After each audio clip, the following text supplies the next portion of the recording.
akan tutorial untuk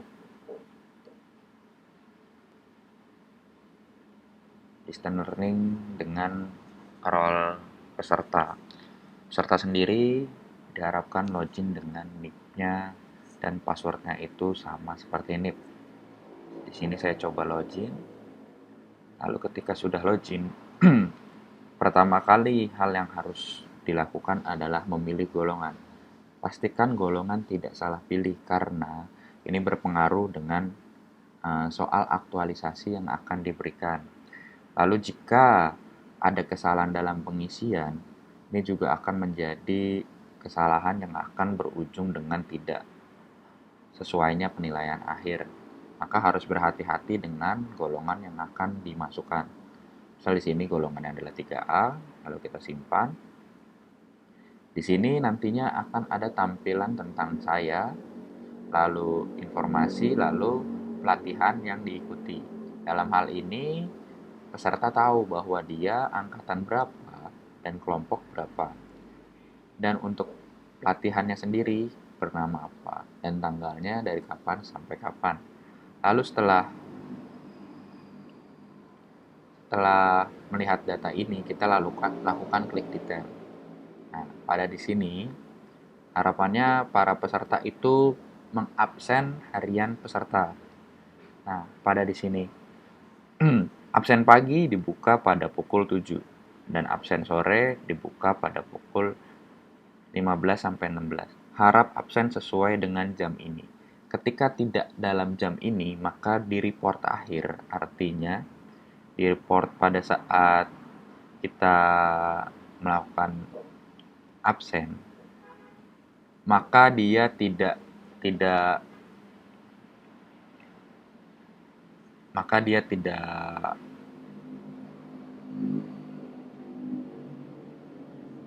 sesuai hasilnya kalau kita tidak melakukan absen sesuai dengan jamnya. Lalu kita kembali. Pada saat di sini kita coba kelas pelatihan online. Nah, di kelas pelatihan online ini peserta wajib menonton atau melihat atau mengklik semua materi yang ada sesuai dengan agendanya. Ketika hari itu tanggal 8 September, maka 8 September 2020, maka harus diklik pada tanggal tersebut.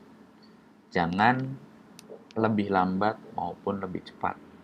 Seperti ini, misalnya 9 September, saat ini 8 September, namun kenyataannya peserta itu mengklik, ini tidak apa-apa. Hanya saja jangan melakukan kuis terlebih dahulu, karena jam pelaksanaannya pada saat ini. Seperti itu. Lalu kita coba lihat, di sini ada materi umum pelatihan, di mana ini bebas akses, peserta bebas akses dan pengenalan tentang instansi juga peserta bebas akses. Lalu di sini ada materi MOOC, yang mana sebelum LMS ini berlangsung, para peserta juga sudah mengikuti MOOC, di mana ini materinya sama dengan MOOC yang ada di sistem MOOC. Sistem ini terintegrasi dengan MOOC, jadi nilai akhir dari MOOC akan terintegrasi, nilainya akan dibawa untuk nilai LMS ini untuk dijadikan nilai acuan baku untuk kartu registrasi peserta atau KRA yang memang ditujukan untuk sebagai kelulusan Latsar CPNS. Lalu kita coba klik materi, di mana ini kalau kita klik, ini bisa kita lihat filenya. Kita lihat lalu kita pelajari. Nantinya seperti itu. Dan kalau kita lihat di sini ada live chat. Nah, di sini teman-teman juga bisa melakukan live chat dengan pesertanya, dengan kelompoknya gitu. Jadi berarti pada saat jam tersebut peserta harus melakukan live chat. Nah, lalu di sini ada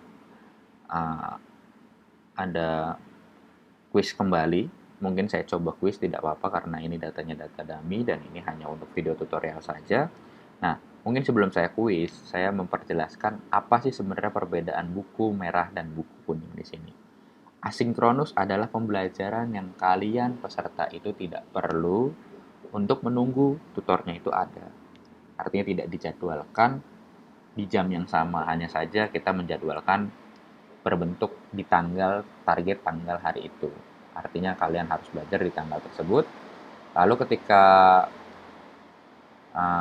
yang gambar buku kuning, maka di sini akan ada jam di mana kalian harus stay di jam tersebut untuk memulai uh, memulai sebuah kelas seperti itu. Lalu di sini kita coba kuis. Di sini ada berbagai macam materi, diantaranya ada materi PDF yang bisa kita lihat, materi video yang bisa kita lihat juga, materi video conference yang nantinya linknya akan dibagikan, entah itu dari Zoom atau Google Meet, live chat yang memang dijadwalkan untuk kita bersenda gurau dengan tutornya, berkomunikasi dengan tutor dengan kelompok kita sendiri. Lalu di sini ada kuis. Kuis itu yang nantinya kuis akan dibagi dua kelompok. Yang pertama adalah kelompok kuis per kelompok, yang artinya setiap kelas kan memang sudah terbagi dengan kelompoknya, namun tutor atau pengampu materi ini membagi kelompok-kelompok kecil. Nantinya kelompok tersebut yang akan mengupload tugasnya adalah ketuanya. Itu kalau untuk tugas. Lalu untuk kuis sendiri, kuis ini bersifat individual, tinggal dilakukan saja. Tugas itu ada dua, seperti yang saya bilang tadi, individual dan kelompok. Lalu di sini kita bisa melihat evaluasi akademik nantinya ketika agenda 3 berakhir, teman-teman dari peserta ini akan melakukan ujian evaluasi akademik. Dan pada saat pembelajaran agenda 4 berakhir, maka teman-teman akan melakukan aktualisasi. Lalu kita coba untuk kuis, di mana kita lakukan kuis di sini. Di sini pengetahuan tentang Pancasila. Nah, di sininya nanti akan ada sebuah pertanyaan dan kita bisa melihat filenya gitu. Di sini datanya data dummy. Mungkin saya coba simpan saja. Di sini nantinya akan langsung keluar penilaian secara sementara, dan itu akan memperlihatkan berapa benar kita dan berapa salah kita. Ketika kita sudah mengakses, lalu kita mengakses kembali, maka sudah langsung ada nilainya dan tidak bisa melakukan kuis ulang. Lalu kita coba kembali di sini. Di sini kita lihat Dr. Rahmat Effendi juga. Ini kita pematerinya adalah beliau. Lalu kita coba di sini. Di sini kita coba Pancasila ke-1 itu apa? Mungkin kita coba salahkan dulu.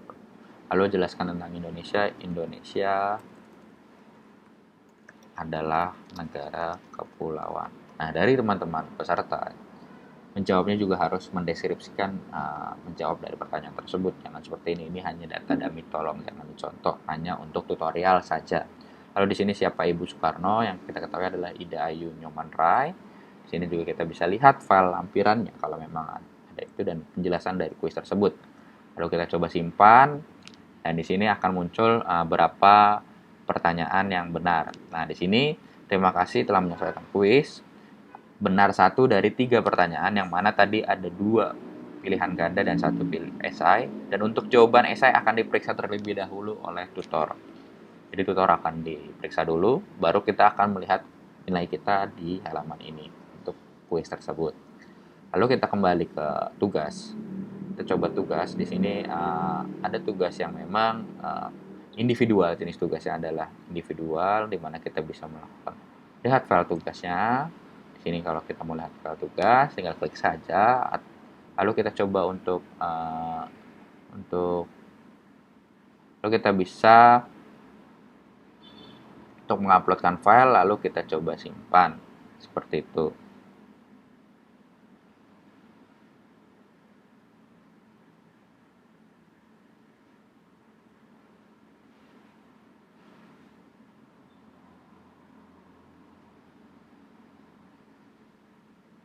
Nah, di sini sudah saya uploadkan tugasnya, tinggal kita simpan saja. Nah, maka tugas telah tersubmit dan nilainya akan masih proses dalam tutor. Jika untuk kembali lagi untuk melihat nilainya memungkinkan. Lalu kita coba kembali di tugas kedua ini, saya mencoba tugas itu per kelompok. di mana ketua kelompoknya adalah saya sendiri, Afandi Nur Aziz Tohari, sebagai Afandi Nur Aziz Tohari, artinya saya sendiri. Lalu di sini kita juga bisa upload tugas. Dan ini tugas itu hanya menguploadkan uh, ketua kelompoknya saja, seperti itu. Saya percepat untuk uh, mempercepat tutorial ini. Lalu kita juga bisa melihat evaluasi akademik. Di sini kita evaluasi akademik. Di sini diberikan waktu 2 jam 15 menit uh, untuk melakukan penjawaban. Nah, di sini ada judul kasus dan detail kasusnya. Jelas di sini judul kasus dan detail kasus ini setiap orang nantinya akan berbeda, maka harus fokus untuk menjawabnya. Dan jangan sampai lebih dari 2 jam 15 menit. Jawab dengan sungguh-sungguh, harus sesuai dengan apa yang dipertanyakan. Di sini mungkin saya hanya mencoba saja. Lalu kita simpan. Nah, di sini sudah ada jawabannya. Lalu kita kembali. Nah, di sini setelah itu kalau kita balik ke evaluasi akademik sudah terjawab. Jadi evaluasi akademik itu dilakukan 2,5 jam. Lalu kita coba kembali ke aktualisasi.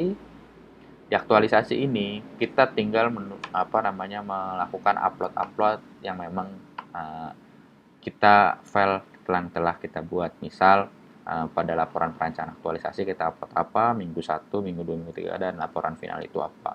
Perlu catatan, judul penulisan di laporan final ini yang akan menjadi sebuah tulisan yang akan dibawa untuk pencetakan sertifikat. Harap sertifikatnya juga harap tulisannya juga jangan typo dan jangan salah, karena ini akan dijadikan sertifikat. Lalu bagaimana kita menguploadnya? Tinggal mengupload file saja. Mungkin coba saya uploadkan. Nah, di sini sudah saya uploadkan dengan example file PDF, dan perlu jadi catatan, upload ini hanya ada sekali, tidak bisa meniban, harap hati-hati. Lalu kita coba di sini judul penulisannya apa? Penulisan tes, seperti itu. Kita simpan. Nah, di sini akan muncul penulisan tes di sini. Lalu kita coba untuk kita live chat dengan coach, memungkinkan. Kalau tadi sebelum kita live chat dengan tutor, yang artinya tutor itu per kelompok, di sini kita chat dengan coach yang artinya personal, seperti itu. Dan di sini kita juga bisa laporan final, tinggal diupload saja, dan memang ketika sudah diupload akan muncul seperti ini, seperti itu. Ya, kira-kira seperti itu tutorialnya. Harap mengikuti alur yang memang sudah disediakan oleh pihak Lemdik. Entah itu uji coba atau entah itu sudah mulai benar-benar latsar, harap sudah jelas instruksinya dan dilakukan sesuai dengan prosedur yang ada. Terima kasih. Wassalamualaikum warahmatullahi wabarakatuh.